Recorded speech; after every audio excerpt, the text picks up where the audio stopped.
Dear students, welcome to Kataria pharmacy. तो बच्चों कैसे हैं आप सब? आई होप सभी ठीक होंगे, सभी हेल्दी होंगे। तो हम स्टडी कर रहे थे B pharma second semester biochemistry की हमारी यूनिट 3 चल रही थी। तो यूनिट 3 का आज का हमारा लास्ट लेक्चर होने वाला है। इसके बाद में हम यूनिट 4 स्टार्ट करेंगे। बहुत ही ज़्यादा लेक्चर हो चुके हैं इस यूनिट के अंदर, क्योंकि सिलेबस थोड़ा इस यूनिट में ज़्यादा ही था। इस वजह से आज हमारा ये 17 लेक्चर होगा यूनिट 3 का। बाकी अदर यूनिट्स में इतने टॉपिक्स नहीं दे रखे हैं हमें। तो मेन जो यूनिट होने वाली है हमारी B pharma second semester biochemistry में, वो होने वाली है यूनिट 3। तो पिछले लेक्चर में हमने देखा था कैटाबॉलिज्म ऑफ हिम। उसमें हमें क्या मिल रहा था? बिलिरुबिन, बिलीवर्डिन और इसके अलावा भी काफ़ी और कंपोनेंट्स मिल रहे थे। लेकिन जो बिलिरुबिन है, जो बाइल साल्ट होता है, बाइल पिगमेंट होता है, उसकी कमी और अधिकता से कौन कौन सी डिजीज हो सकती हैं? बेसिकली 2 डिजीज हमें सिलेबस में दे रखे हैं, हाइपर बिलिरुबिनेमिया और जॉन्डिस। इन दोनों के बारे में आज के इस लेक्चर में हम डिटेल स्टडी करेंगे। तो वीडियो में एंड तक बने रहना। और अगर आप चैनल पे न्यू हैं तो चैनल को सब्सक्राइब जरूर कर लें और बेल आइकन को प्रेस कर दें और अपने दोस्तों तक ज़्यादा से ज़्यादा शेयर करें। तो नाम में ही पता लग गया आपको कि डिजीज क्या हो सकती है। हाइपर बिलिरुबिनेमिया मतलब कि हाइपर का मतलब अधिकता। किसकी अधिकता? बिलिरुबिन की। बिलिरुबिन की अधिकता को क्या बोलेंगे हम? हाइपर बिलिरुबिनेमिया। अब यह किसी कारणवश होगा, कोई ना कोई डिफेक्ट आएगा जिसकी वजह से जो बिलिरुबिन है उसकी मात्रा हमारी बॉडी के अंदर बढ़ेगी। या तो वो प्रॉपरली एक्सक्रिएट नहीं हो पाएगा, या उसका प्रोडक्शन ज़्यादा होगा, कुछ भी हो सकता है। कुल मिला के बात है कि उसकी अधिकता होगी, उसकी जो कंसंट्रेशन है वो बढ़ेगी बॉडी के अंदर। उसी को हम बोलते हैं hyper bilirubinemia. The normal concentration of serum bilirubin is, ये नॉर्मल कंसंट्रेशन है। जो टोटल कंसंट्रेशन वो होती है 0.1 to 1 मिलीग्राम पर डेसीलीटर। तो मतलब कि इससे ज़्यादा अगर कंसंट्रेशन हो रही है तो वो होगा हाइपर बिलिरुबिनेमिया। इसके अलावा कंजुगेटेड डायरेक्ट बिलिरुबिन होता है 0.1 to 0.4 mg पर DL, और अनकंजुगेटेड इनडायरेक्ट बिलिरुबिन होता है 0.2 to 0.7 mg पर DL। अगर ये वैल्यू है, इससे ज़्यादा वैल्यू होगी, अगर इससे ज़्यादा बिलिरुबिन बॉडी के अंदर प्रेजेंट है तो डिजीज होगी हाइपर बिलिरुबिनेमिया और जॉन्डिस। मतलब हाइपर बिलिरुबिनेमिया और जॉन्डिस एक दूसरे को कोरिलेट करते हैं, क्योंकि जॉन्डिस भी तभी होगा जब हाइपर बिलिरुबिनेमिया होगा, मतलब कि बिलिरुबिन की कंसंट्रेशन ज़्यादा होगी। The serum bilirubin concentration rise due to any disease condition or obstruct the bilirubin synthesis.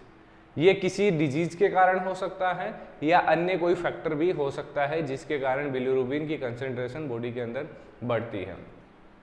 If bilirubin concentration in blood is increase to 1 mg per DL, the condition is known as hyper bilirubin. ये इसकी definition हो गई कि इस amount से, इस value से ज़्यादा अगर इसकी कंसंट्रेशन हो जाती है तो इसको हम बोलेंगे हाइपर बिलिरुबिनेमिया।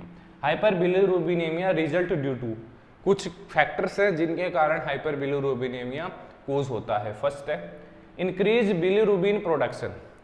जो नॉर्मल बिलिरुबिन का प्रोडक्शन हो रहा है उसमें इंक्रीज हो जाए, उसका अमाउंट इंक्रीज हो जाए। डिक्रीज हेपेटिक अपटेक, डिक्रीज हो जाए हेपेटिक अपटेक मतलब कि जो लीवर एब्जॉर्ब करती है बिलिरुबिन को वो कम हो जाए। तो जो प्रोडक्शन ज़्यादा हो रहा है तो उसमें बढ़ती जाएगी उसकी संख्या।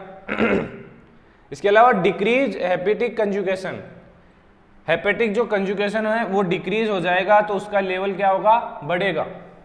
Decrease excretion of bilirubin into bile, bile के रूप में एक्सक्रिएट नहीं होगा तो क्या होगा? इसका लेवल बढ़ेगा।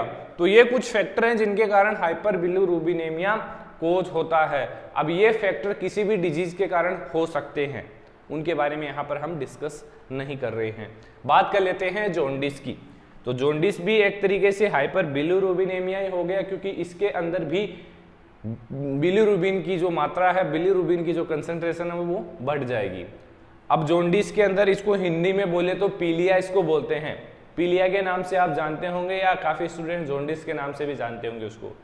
पीलिया नाम में क्या छुपा हुआ है कि आपके जो बॉडी पार्ट्स है, आईज हैं, नेल है, अगर ज्यादा ही लेवल इसका बढ़ जाता है तो कंप्लीट बॉडी ही येलो कलर की हो जाती है, पीले कलर की हो जाती है।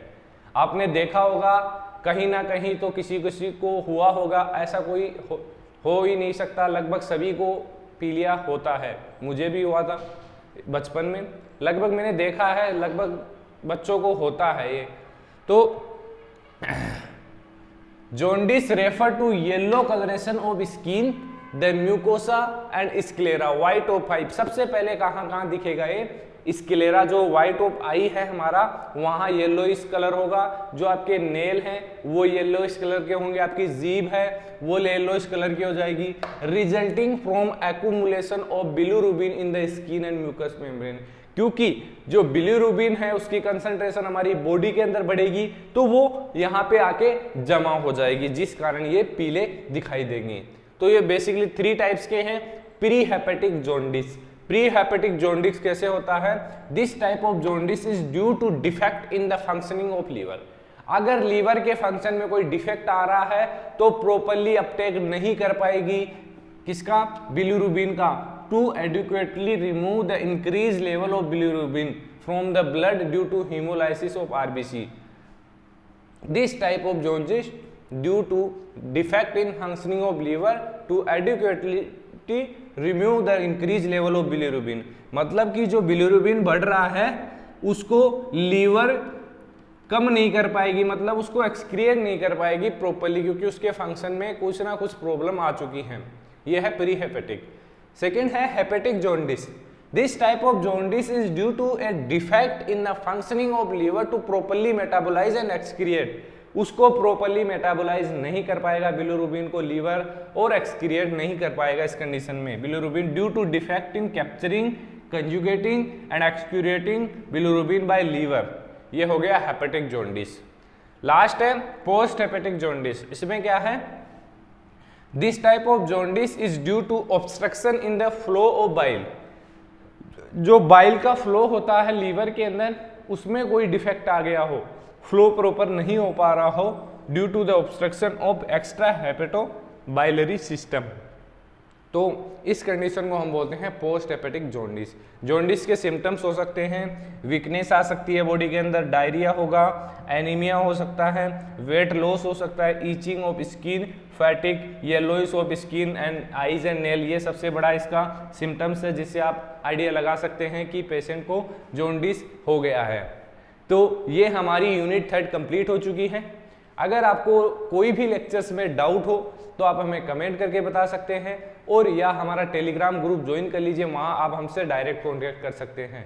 क्योंकि आप लोग अपनी प्रॉब्लम्स हमें शेयर नहीं करेंगे तो हमें पता नहीं लग पाएगा कि स्टूडेंट्स को क्या प्रॉब्लम आ रही है। तो कमेंट कीजिए बेझिझक, कोई प्रॉब्लम नहीं है।